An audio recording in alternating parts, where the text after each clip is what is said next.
에스겔 23장 22절에서 35절까지 말씀을 교독합니다. 그러므로 오홀리바야, 주 여호와께서 이같이 말씀하셨느니라. 나는 내가 사랑하다가 싫어하던 자들을 충동하여 그들이 사방에서 와서 너를 치게 하리니 그들은 바벨론 사람과 갈대아 모든 무리, 북옷과 소아와 고아 사람과 또 그와 함께한 모든 아수르 사람 곧 준수한 청년이며 다 고관과 감독이며 귀인과 유명한 자요 다 말타는 자들이라. 그들이 무기와 병거와 수레와 크고 작은 방패를 이끌고 투구 쓴 군대를 거느리고 치러 와서 너를 애워싸리라. 내가 재판을 그들에게 맡긴즉 그들이 그들의 법대로 너를 재판하리라. 내가 너를 향하여 질투하리니 그들이 분내어 내 코와 귀를 깎아버리고 남은 자를 칼로 엎드러뜨리며 내 자녀를 빼앗고 그 남은 자를 불에 사르며 또 내 옷을 벗기며 내 장식품을 빼앗을지라. 이와 같이 내가 내 음란과 애굽 땅에서부터 행음하던 것을 그치게 하여 너로 그들을 향하여 눈을 들지도 못하게 하며 다시는 애굽을 기억하지도 못하게 하리라.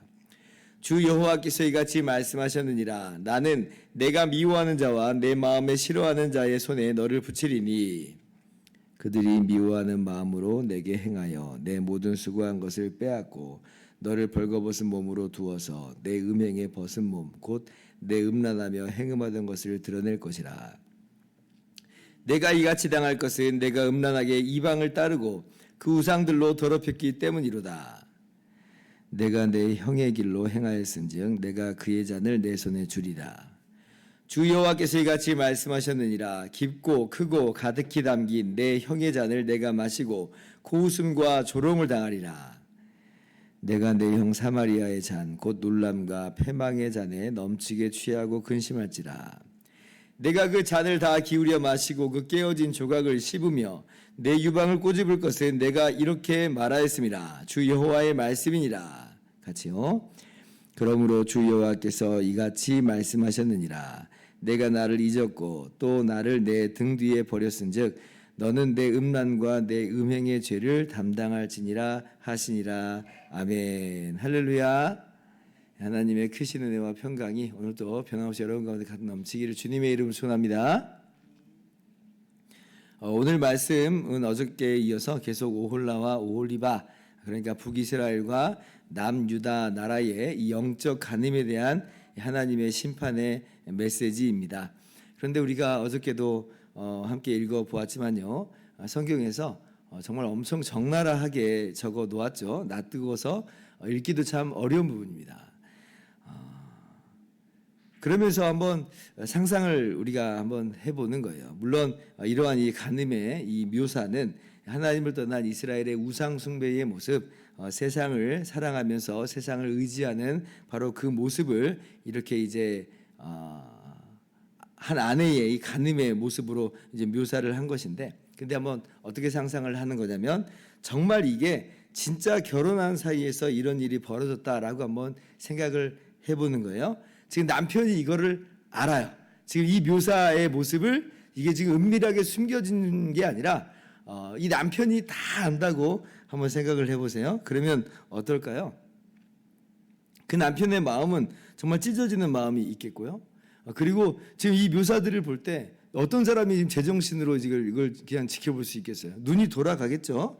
어쩌면 이 삶의 의욕까지도 상실을 할 수 있을 법한 이제 그러한 정말 너무나 적나라한 묘사들입니다. 왜 그렇습니까? 왜 그렇게 정말 분노하며 왜 그렇게 정말 상실의 마음을 갖게 돼요? 왜냐하면 이 남편이 그만큼 사랑하고 그만큼 믿은 거예요.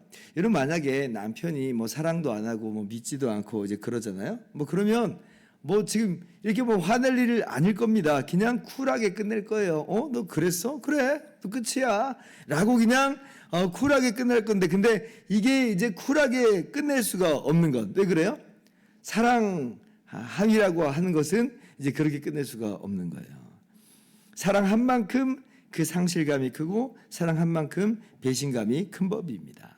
그래서 제가 지난번 16장 말씀을 강의할 때도 여러분들에게 말씀을 드렸는데, 이 성경에서 이 질투라고 하는 표현이 대체로 안 좋은 그러한 의미로서 그렇게 표현이 되고 묘사가 됩니다만은, 그런데 딱 두 경우만은 예외라고 말씀을 드렸어요. 첫 번째는 뭐냐? 부부 관계인데 근데 간음이 있었을 때, 그때는 질투가 합법적입니다. 오늘 이제 말씀에서 보다시피 이 질투가 합법적이에요. 아니 당연하죠. 사랑한 사람인데, 아니 한 몸을 이룬 사람인데 지금 배우자가 이런 일을 저지르면 질투가 일어나고 분노가 일어나는 것이 마땅한 거예요. 합법적이에요. 두 번째, 또 어떤 경우가 예외로서 합법적으로서 성경에서 묘사하느냐라고 할 때, 지금 이 부부관계로 묘사되는 바, 오늘 말씀으로 묘사되는 바, 하나님을 떠난 하나님의 백성에 대한 하나님의 질투, 이것이 또한 이 합법적인 질투로서 성경이 그려내고 있습니다. 오늘 말씀을 보면 이제 그러한 하나님의 질투가 나오는 거예요. 질투가. 24절, 25절 보면, 자, 그들이 무기와 병거와 수레와 크고 작은 방패를 이끌고 투굿은 군대를 거느리고 치러와서 너를 애워싸리라. 내가 재판을 그들에게 맡긴즉 그들이 그들의 법대로 너를 재판하리라. 지금 이제 남유다 왕국이 바벨론 제국에 의해서 망할 거거든요. 그런데 이제 그것이 어떤 국제적인 역학관계 속에서 어쩌다가 있는 일이 아니라, 지금 하나님께서 뭐라고 말씀하세요? 하나님께서 심판하시는데 하나님의 심판의 대리자로서 그렇게 바벨론을 들어쓴다는 것이에요. 내가 재판을 그들에게 맡긴즉, 이제 그렇게 하나님께서 말씀하시잖아요. 그러니까 그래서 지금 이 이스라엘이 이 남유다 왕국이 망할 때 어떤 일이 있게 되냐면, 25절, 내가 너를 향하여 질투하리니 그들이 분내어 내 코와 귀를 깎아버리고 남은 자를 칼로 엎드려뜨리며 내 자녀를 빼앗고 그 남은 자를 불에 사르며. 지금 하나님의 질투대로 지금 하나님께서 심판을 하십니다.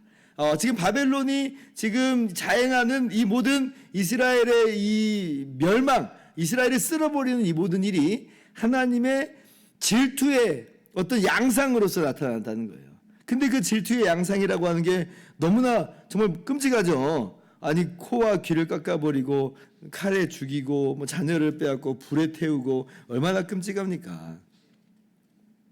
그런데 이제 실제로 이제 남유다 왕국이 바벨론에 의해 망하게 됐을 때 정말 그렇게 수많은 사람들이 칼에 죽고 또 포로로 끌려가는 마치 이와 같은 일이 있었던 것이에요. 자, 그런데 이게 뭐냐라고 할 때 하나님의 질투다. 하나님의 질투다라고 하는 거예요. 다시는 간음하지 못하도록, 다시는 애굽을 의지하지 못하도록 하나님께서 그렇게 심판하신다. 근데 그 심판이라고 하는 건 질투하심으로 심판하시는 거예요.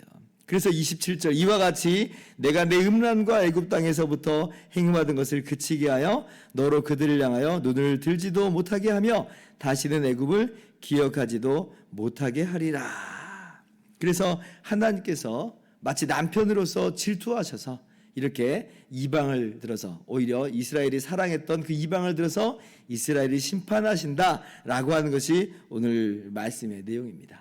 그래서 우리가 오늘 말씀 속에서 분명히 알아야 되는 건 뭐냐면, 하나님은 질투하신 하나님이요, 그리고 그 하나님의 질투라고 하는 것이 얼마나 참 크고도 두려운 일인가라고 하는 것을 우리가 오늘 말씀에서 알아야 될 것이에요. 성경을 보면 정말 명시적으로 하나님은 질투하시는 하나님이다 분명히 말씀하세요. 어디서부터 말씀하시냐면 십계명에서부터 하나님께서 분명히 말씀하시죠. 출애굽기 20장 5절을 보면 우상을 만들지 말고 절하지 말고 섬기지 말라. 나 내 하나님 여호와는 질투하는 하나님인즉, 이렇게 말씀해요. 그러니까 우상 섬기지 말라라고 하면서 명백하게 하나님은 질투한 하나님이니까 우상을 섬기는 것은 하나님의 질투를 지금 불러일으키는 것이다 라고 하나님께서 명백하게 말씀하세요. 그잖아요. 지금 간음하는 아내를 둔 남편이 그 현장을 목도한다고 했을 때 아직 가만둘 남편이 세상에 어디 있겠어요. 그 맹렬한 분노를 이제 쏟아내게 되는 것입니다. 마치 그와 같이 하나님은 질투하시는 하나님이다.